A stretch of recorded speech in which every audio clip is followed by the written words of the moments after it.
I didn't say anything the first 4 seconds of that video because everybody says that I gotta have something really catchy to say the first 4 seconds of a video. And I don't wanna do what everybody says that I gotta do.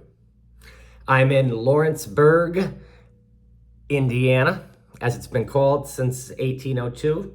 Before that, they called it something else. And before that, they didn't call it anything. But the land was still here. It's August 12th by the Gregorian calendar. Before that, it was the Julian calendar, had some different date. And before that, people weren't keeping track of time in the same way. I'm going to do something today I haven't done in 20 years. I'm going to spend the entire day thinking about whatever I want to think about. Might call it a meditation. I haven't been able to do that for the last 34 days because every minute I have to figure out whether I'm going to move forward. Got to look at the map app, see what the next bend of the river looks like, make sure there's no barges coming, make sure a recreational boater isn't sending a wake so that I have to hit it at a 90-degree or 7-degree angle. Got to figure out if there's a dock in the next town and whether or not there's a gas station in walking distance or a convenience store at least, maybe a bar or a restaurant. Is it a safe area? Where am I going to sleep? Am I going to be cold? Do I have enough food? Am I almost out of water? I don't have to think about any of that because a storm came yesterday. I ended up in a shelter in the bottom of this hotel room. And then the weatherman, everybody lost power except for the hotel, had a generator. So the restaurant bar kind of turned into almost like the refuge. And the weatherman says, well, I wish I could tell you that the bad weather is over, but now we're going to have torrential downpours for the next 3 days into Friday. So I got a hotel room. That alleviated me of racking my brain, feeling guilty about not leaving and making progress, which is the exact opposite of what I'm supposed to be doing, according to my own desires. Thank you, Keith, for reminding me that yesterday. Met up with a friend who I met on the Hudson River from Oriental, South Carolina, I'm not sure. He said, I saw one of your videos. You were wondering if maybe you ought to zip down to New Orleans.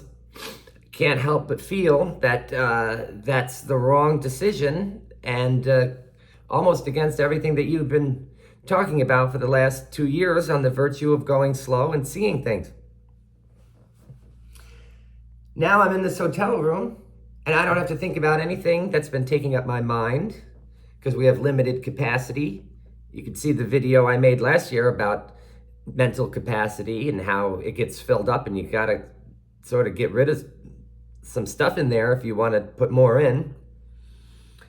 And I can spend this entire day thinking about whatever I want. And it's been 20 years since I did that. I'm gonna make a series of videos about stuff that I want to talk about. You don't have to watch it if you don't want to. You might think philosophy is a little boring, but if you don't, you can watch it. And I really turned a corner, I would say, the last couple days in terms of what I'm out here for, which is to get away from being in the,